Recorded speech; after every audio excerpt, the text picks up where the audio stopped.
Respected fellow practitioners and guests, when we practice Buddhism, there are many guidelines that we can use to practice. One of these is to practice as Bodhisattvas do, and this is to follow the 6 paramitas. The first of these is giving. Giving is to give what we have, to give what others need. Giving can be of 3 kinds. It can be of wealth. Usually when we say giving of wealth, people think of donating money to a church, temple, or an organization. This is only one of the many kinds of giving. We can also give our possessions. We may not have great wealth to give, but we can give things that we have. We can also give of our internal wealth. When we see somebody is doing something that is good, that is proper, we can help them to do so. At first, when we practice this kind of giving, we may feel a little grudging about doing so. But the more we practice giving, the easier it will be to do more in the future. The second kind of giving is that of teaching. This can be anything we know that another does not know, that the person has indicated they wish to learn. When somebody wishes to learn something that we know, we continue to teach them as long as they express the wish to continue learning. But in our teaching, we are to hold nothing back. If we do hold something back, this is known as grudging teaching.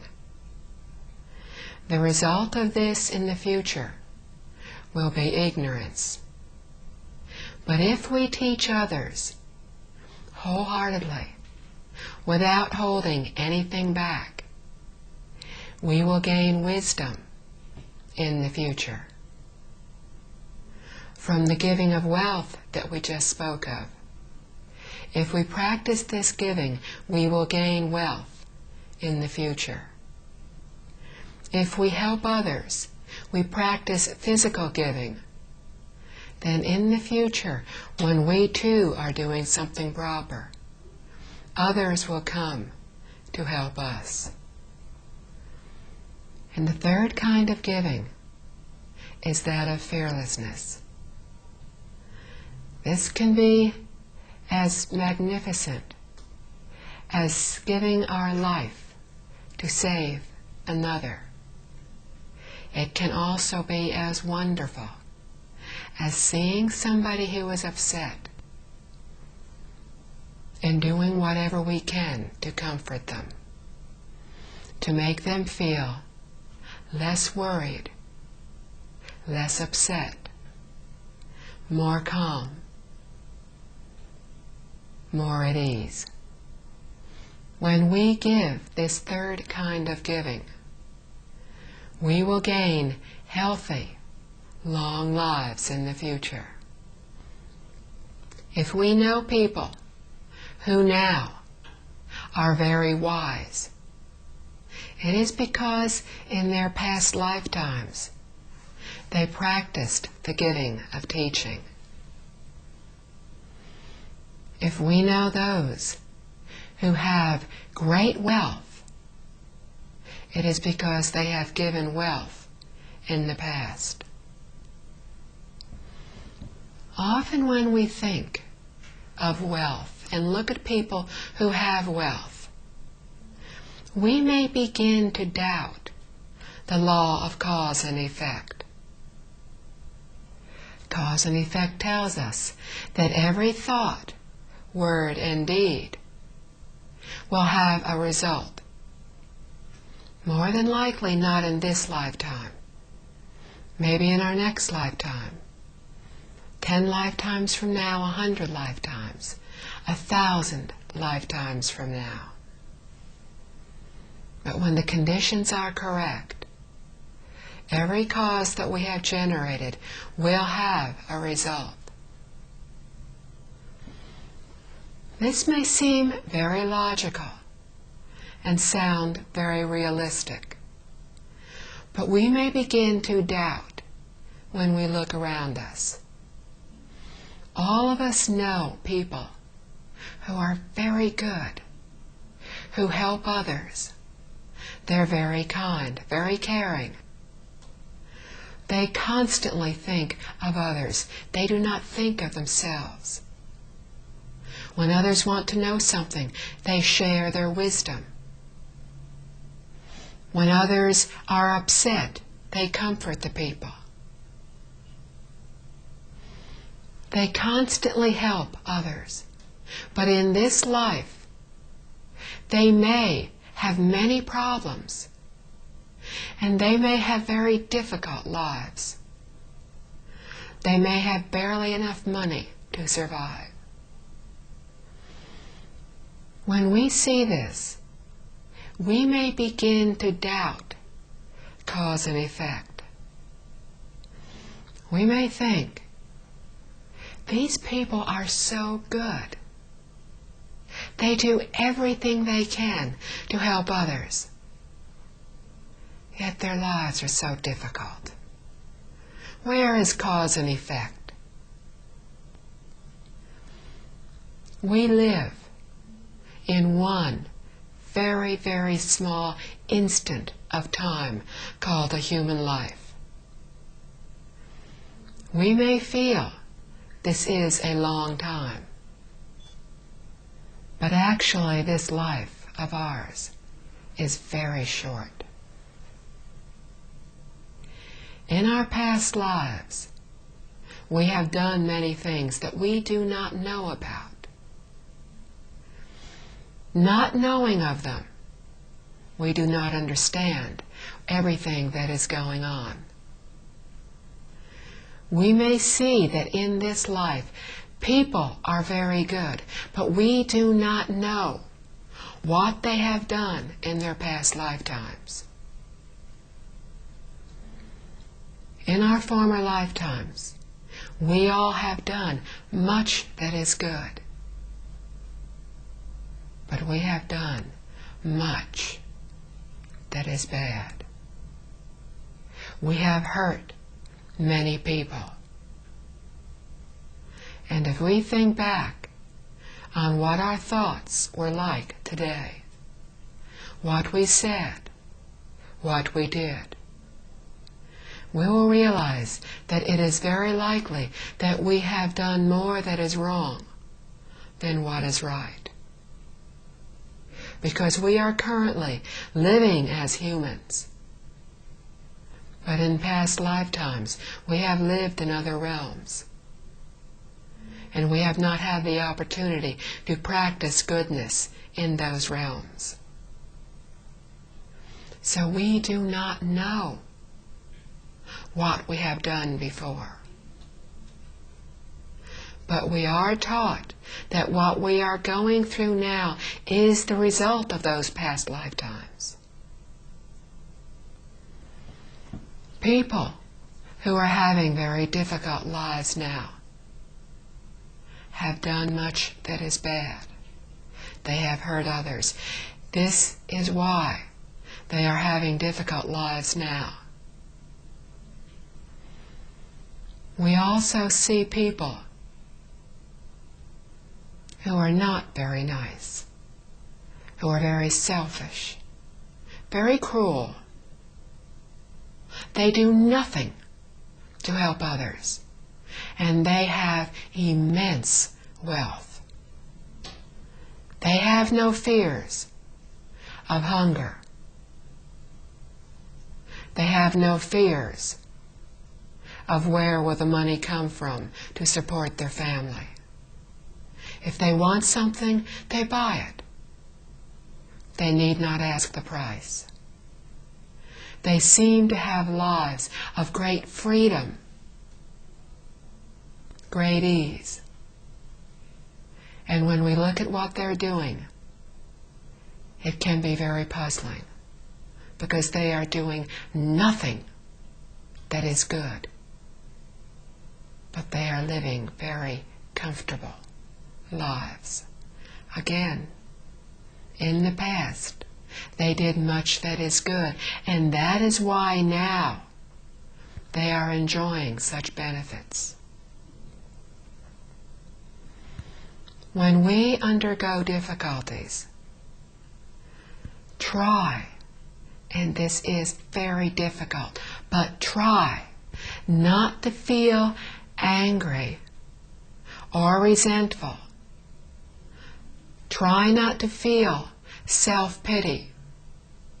Poor me, I'm trying to do what is good, but everybody gives me a tough time. Nothing is going well. I cannot find a job. I don't know how I will support my family. If instead we can understand that what we are undergoing is because of what we did, there is no other being that says, you will have a very good life. You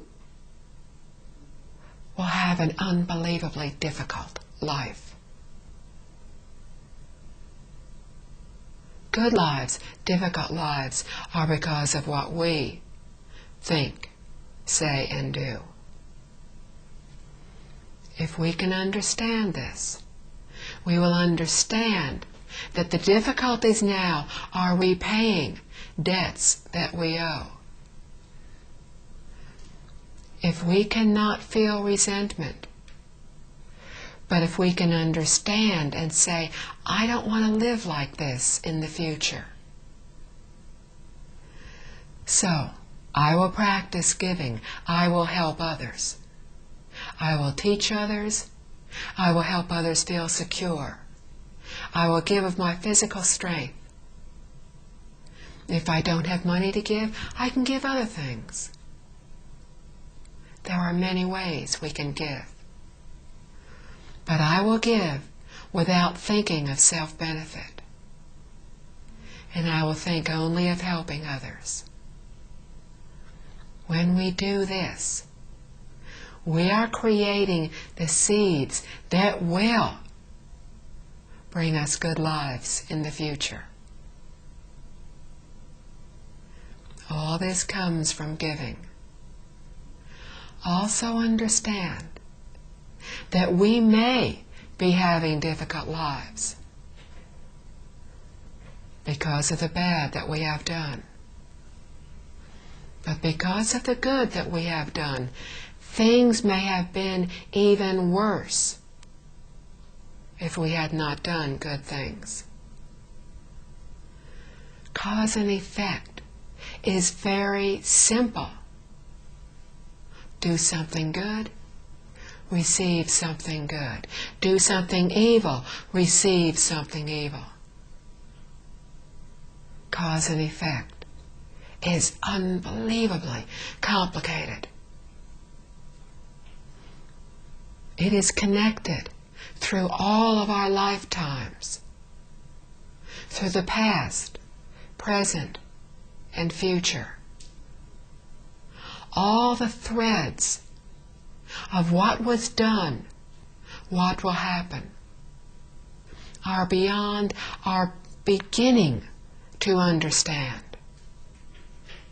But we don't need to know each connection to believe in cause and effect.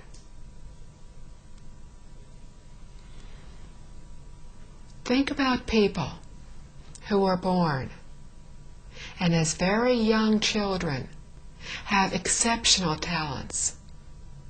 Mozart is an example. At the age of 6, he was composing beautiful pieces of music.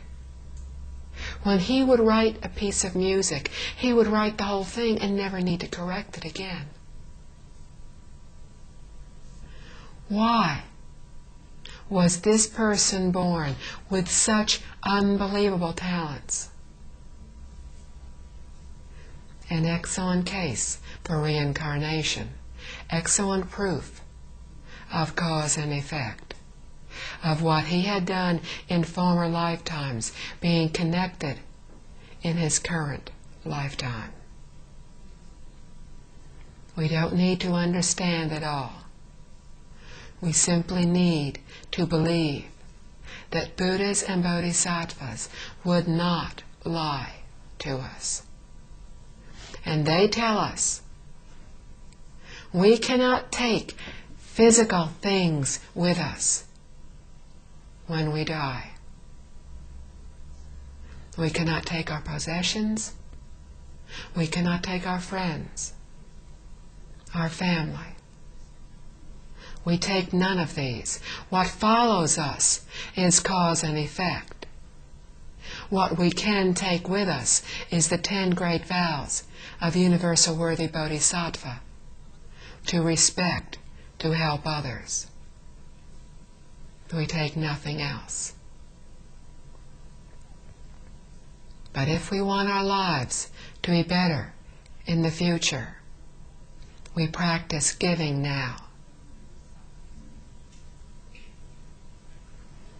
And if we practice sincerely, if we practice from our true nature that we have within us, that all of us have, this is the same nature as Buddhas, Bodhisattvas have.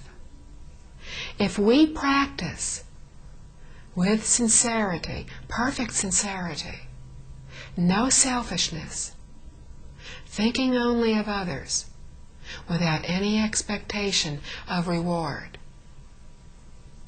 then we will be in touch with our true nature.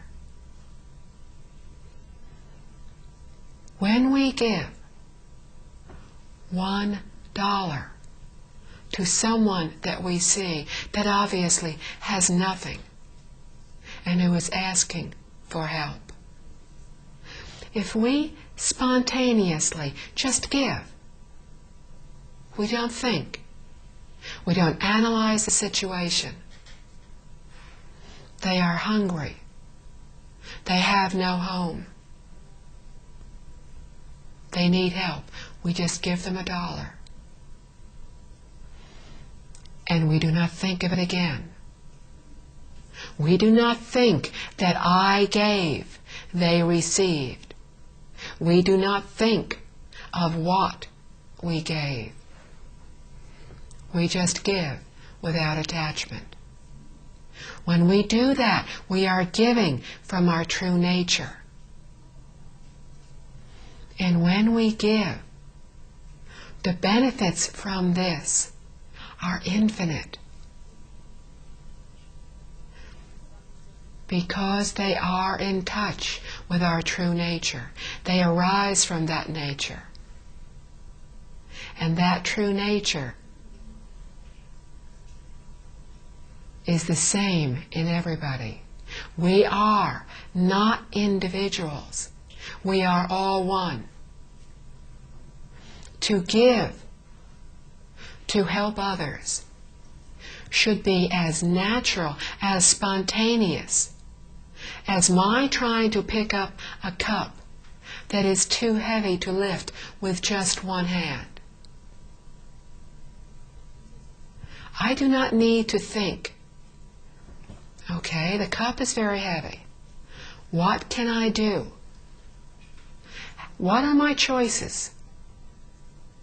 What else can I do to lift that cup? Oh, I have another hand. I can use that hand. With 2 hands, I can lift it. We obviously don't need to go through this process. We can be talking to somebody, feel thirsty, The cup is too heavy. We continue talking, concentrating on our conversation, and with both hands pick it up. We do so because we know one hand, the other hand, are part of the same body. So one automatically helps the other. This is how spontaneous, how natural we need to be in helping others.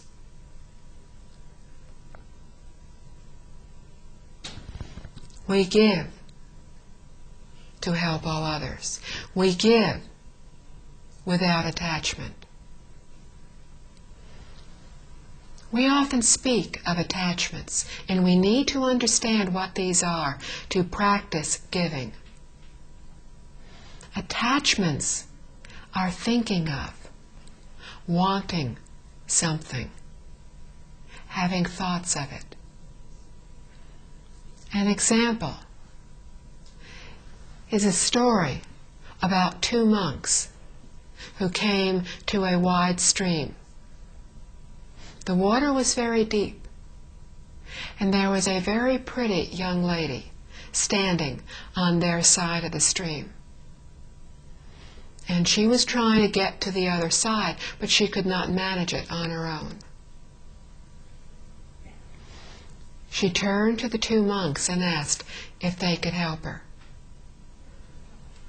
The older monk said, "No problem," picked her up, carried her across the stream, put her down. The younger monk followed him across the stream. For those who do not know, monks are not supposed to go around picking up pretty young ladies. The lady went one way. The monks went the other. The young monk kept thinking about this. The master had done something wrong. He did not understand it. How could the master have done this? He kept thinking. Finally, he could bear it no longer. And he said, "Master, I have to ask a question." The master said, "Of course, ask your question." The young monk said, "Back at the stream, you carried that woman across the stream. How could you have done that?" The master looked at him and said, "What stream? What woman?" The master had put her down on the other side of the stream and had let go of any thoughts. He had no attachments. The young monk was still attached to what had happened. He thought about it. He constantly went over it in his mind. He was attached. In our giving, we need to not have attachments. If we do, we will limit the benefits of what we gain. And our attachments will keep pulling us back into reincarnation. We need to give something, whatever, and then no longer think about it. An excellent way to practice this is to give things that we own, things that we like, things that we have had for a very long time, to give it to somebody else. If we are not attached, we don't think of it again. If somebody asks us about it, we are reminded of what happened, but we don't think, "I wish I hadn't done that. I wish I still had it. I miss it."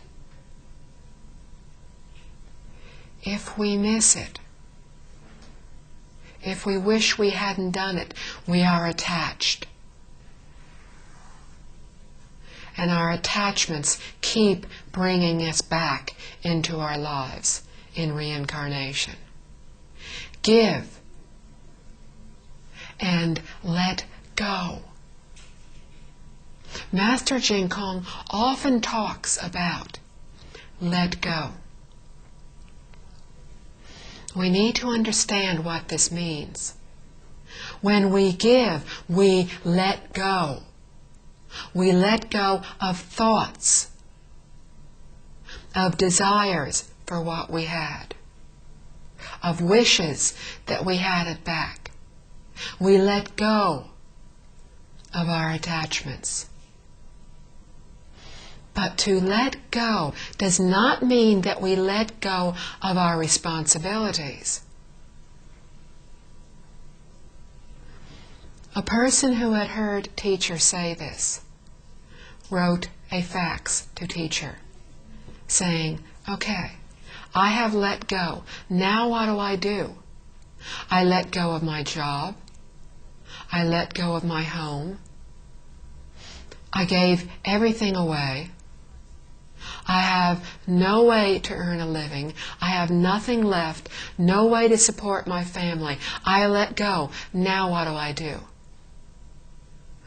This is not letting go. We are to let go of our attachments to something. We let go of the attachment, but we meet the responsibility. When we study, when we go to school, when we work, when we have responsibilities at home, responsibilities where we live, we do everything we can to meet those responsibilities as best we can.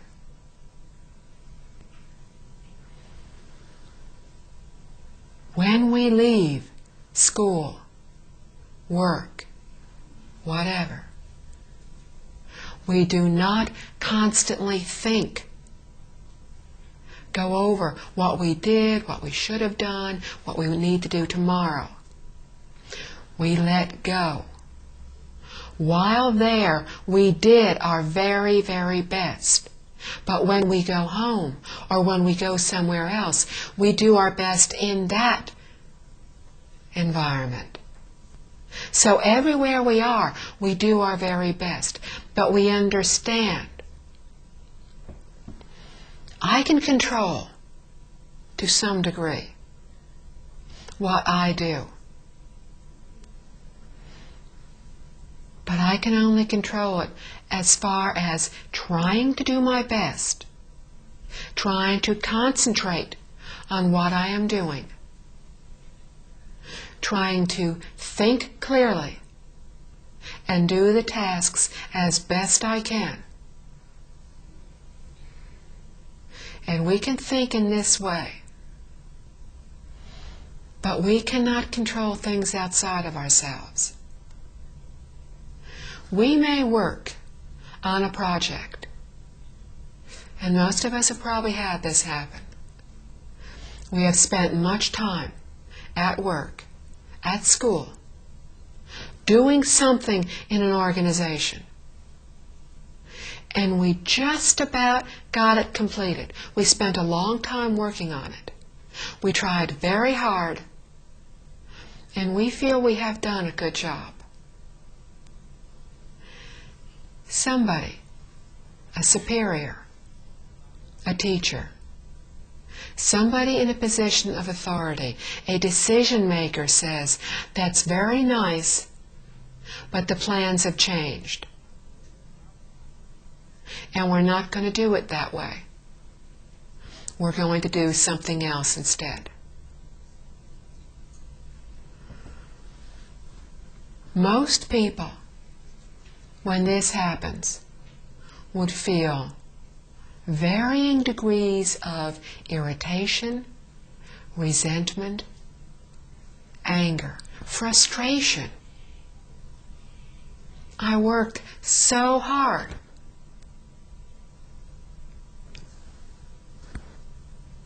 And now nothing will be used. We can stay attached to what we did, and we can stay angry. It's our choice.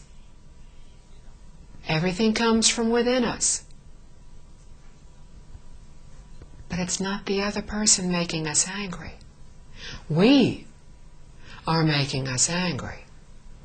We are making ourselves frustrated, irritated. As soon as we realize this, we need to stop and think, okay, is there anything I can salvage from what I did? If not, I'll put it aside. Surely at some point I will be able to use parts of that.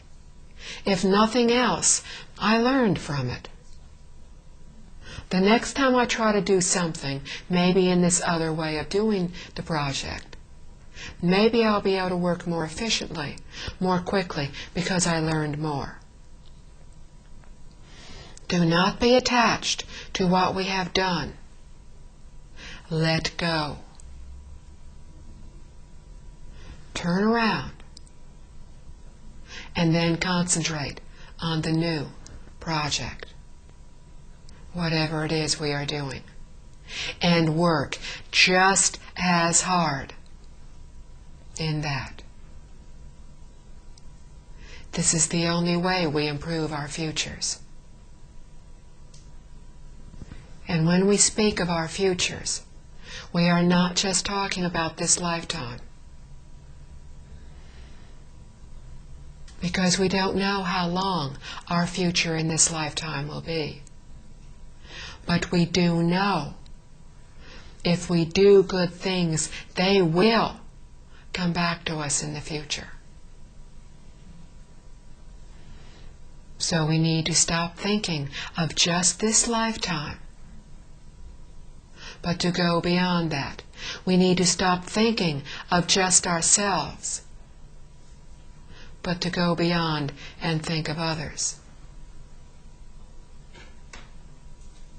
We need to think of what we can do for them, how we can teach them, how we can give to them in everything we do.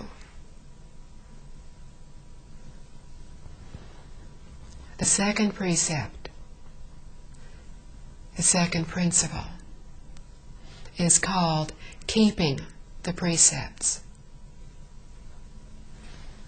When practitioners start to practice, first, their initial formal ceremony that they go through, their announcement, their commitment to being a Buddhist, is to take the three refuges of the Buddha, the Dharma, and the Sangha.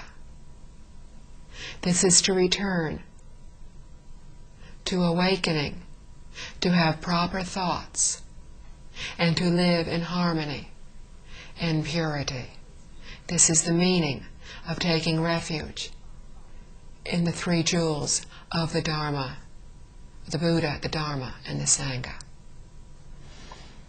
The next step in being a Buddhist is to take the 5 precepts. No killing, no stealing, no lying, no sexual misconduct, no intoxicants. When we speak of the principle of keeping the precepts, the meaning goes much, much farther than just keeping these very important 5 precepts. The first 4 precepts are moral responsibilities. They are found in virtually every religion, every moral teaching in this world. They are not solely Buddhist. The 5th precept, no intoxicants, is not a moral precept in nature, although many religions practice no intoxicants. The main reason for taking this precept is becoming intoxicated, losing our judgment. We may end up breaking one of the other 4 precepts or doing something wrong. The other day we were talking about no killing. There are many, many degrees of no killing and many degrees of karmic result. The most serious of killing is one of the 5 offenses for Buddhists. Killing our father, killing our mother, causing a Buddha to bleed, killing a Bodhisattva or an Arhat, causing disruption in the Sangha. An important word in these are intentional, because everything arises from our intentions. The intent is very important. When we think of killing, called premeditated killing, when we think of this, when we plan to kill someone, some being, and we plan, this is a very, very serious form of killing. Because at any point, we could have pulled back and said, no, I will not do it. But we thought about it, we planned, and we did it. Very heavy karmic consequence, very serious offense. There is also killing by becoming angry and in an instant losing one's temper, picking up something, striking the other person, and killing them. This is killing, but without the premeditation. There is killing of accidentally killing someone. We don't even mean to do something. We trip somebody, they fall. In a freak accident, they die. Killing, but not intentional.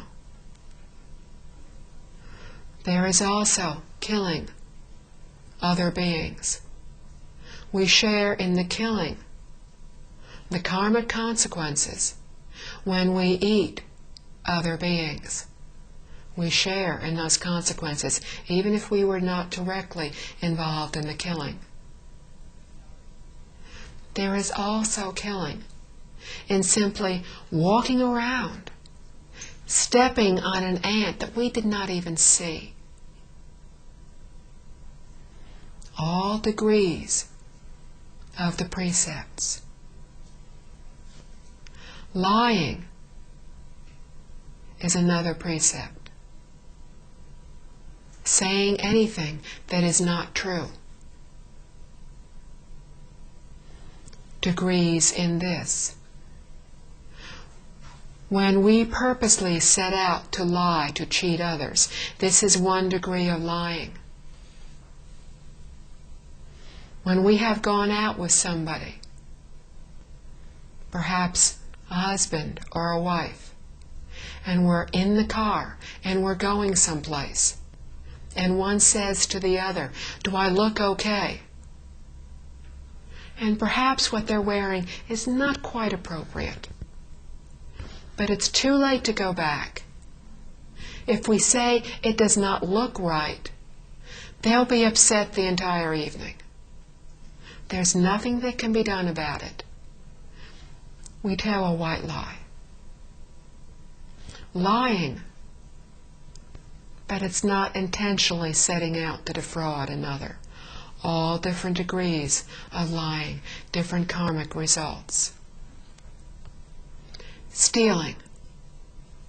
Stealing is not necessarily just walking up to somebody demanding their money, committing fraud, embezzlement.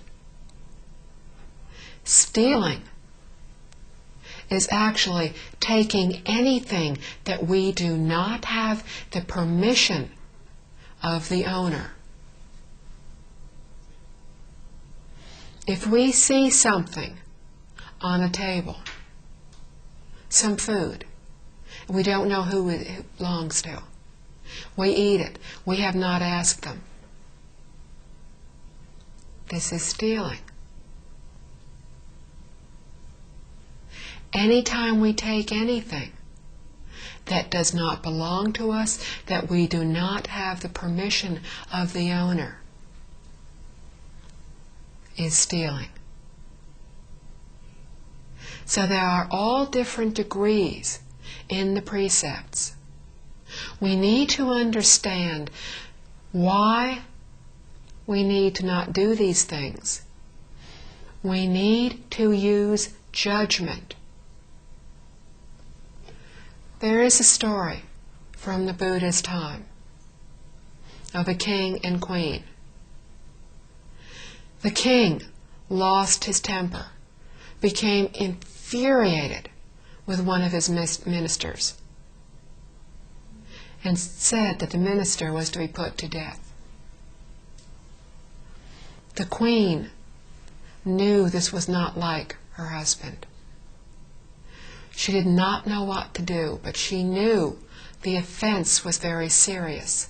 All she could think to do was to offer her husband some wine to drink. She kept giving him wine, more wine. Finally, the king just fell asleep from being intoxicated. The next morning woke up and realized he had almost killed someone. The queen went to the Buddha and said, I have broken one of the 5 precepts. I have done something very bad. And she told the Buddha what she had done. And he said, you have not broken in this instant that precept. You have lifted the precept because you did so to stop a greater harm. You did so to save a person's life. And this is why we need to understand the precepts and why the Buddha taught them to us. So that we understand all the circumstances and we make judgments. To follow the precepts, the second of the 6 paramitas, does not just mean following the 5 precepts, the monk precepts, nun precepts, or bodhisattva precepts. It also means to follow the laws, customs, rules of wherever we are. When in Singapore, we follow Singaporean law.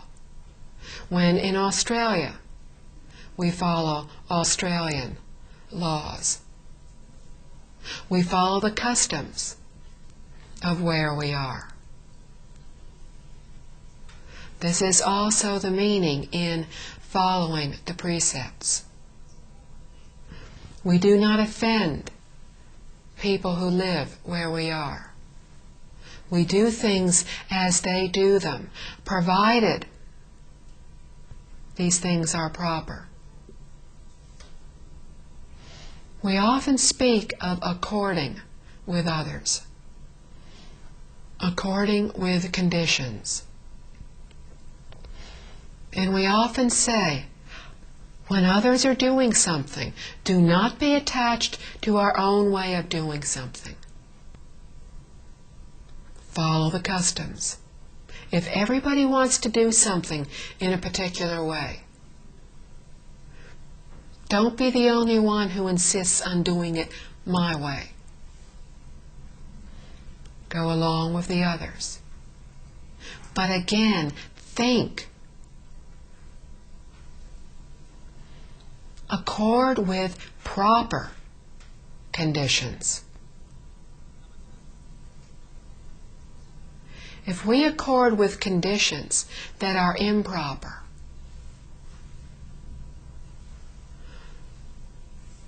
then we will have things such as the Holocaust in the Second World War.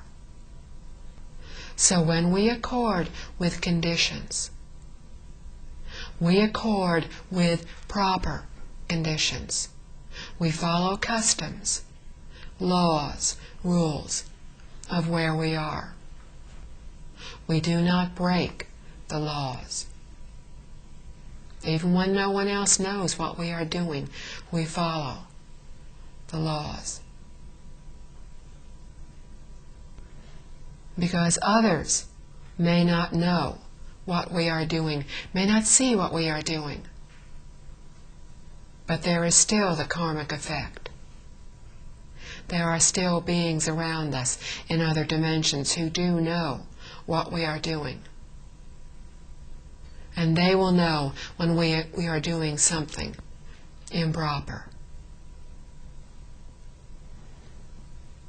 So to follow the precepts means to accord with customs, rules, laws, to do what is proper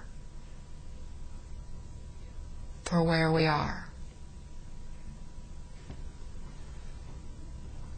The third paramita is that of patience.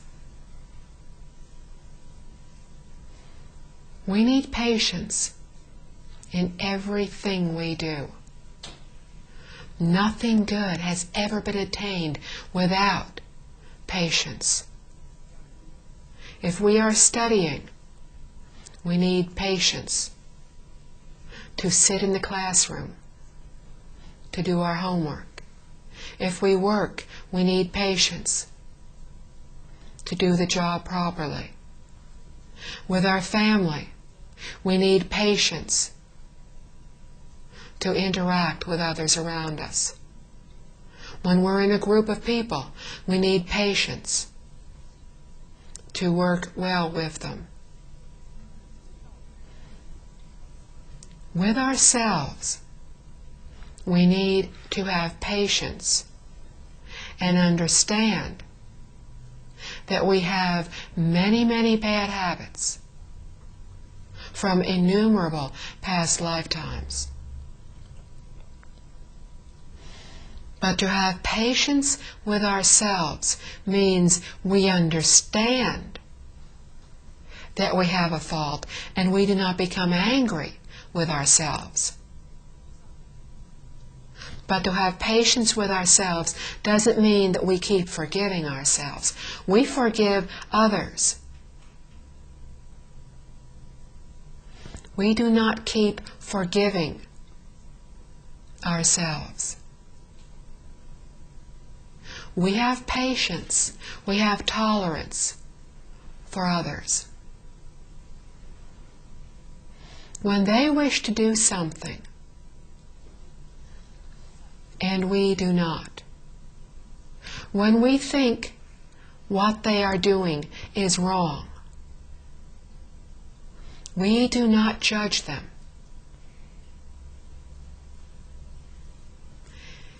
We need to practice as Sudana did in the Flower Adornment Sutra. Sudana was determined to attain enlightenment, and he had 53 spiritual advisors. He looked upon everyone as his teacher. He saw everybody as somebody he could learn from.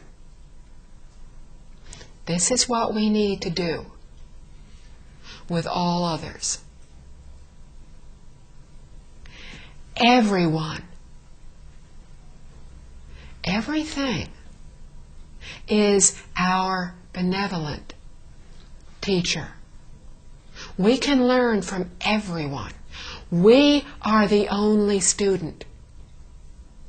Everyone else is our teacher. And we respect others with this manner of thinking. Many of us find the faults of others much more readily than we can determine our own faults. In his practice, Sudana did not notice the faults of others. He was too busy trying to find his own faults. He was too worried that he did not have enough time to correct his own faults, much less try to go around and fix everybody else's. He did not see the faults of others. He saw only his faults. He was tolerant of all others. To say everyone is our teacher may be confusing. Obviously, a very good person can be a good teacher. A wise person can be a good teacher.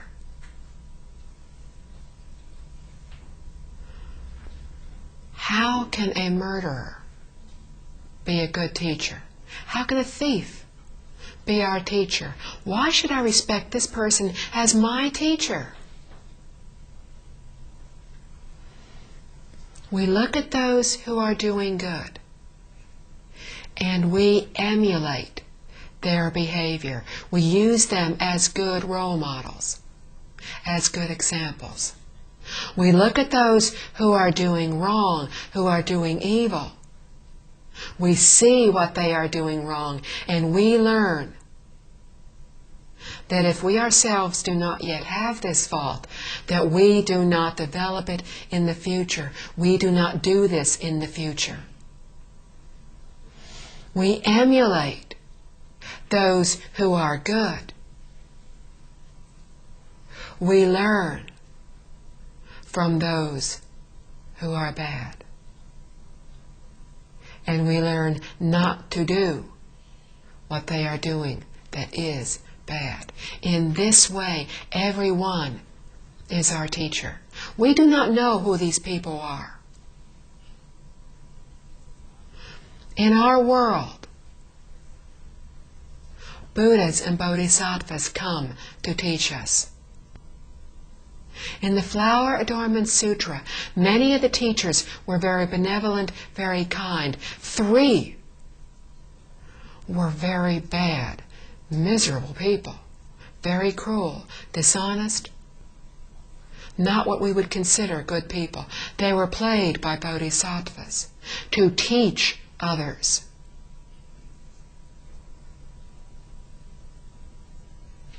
Buddhas and bodhisattvas come to this world to teach us. We do not know who they are when we will encounter them. A bodhisattva who comes to this world to teach us may appear in the guise of someone who does everything wrong, who is evil. A bodhisattva who is helping us, a highly attained person who has achieved much attainment in their practice, is at an entirely different level than we are. They may be doing things for reasons that we know nothing about. We cannot judge others. We do not know who they are, why they are doing something. We have not enough information to judge others. We judge ourselves We do not find the faults of others. We find our faults. We concentrate on our faults. We may be judging someone as doing something wrong when they are just a very wise, very compassionate person trying to teach us in a slightly unusual way. We know nothing of this. We are not to judge others. We are to be tolerant of others. We have had good teachers. They may not. We have good conditions to be here, to be learning. They may not. We do not know their cause and condition, their cause and effect. In this lifetime, we are to practice giving to help others, giving unselfishly, giving sincerely to help all others. We are to follow the rules, the customs of where we are. And we are to practice patience, tolerance for others. We are harsh with ourselves. We are forgiving, tolerant, patient with others. Practicing these three, we will be practicing some of the ways of bodhisattvas.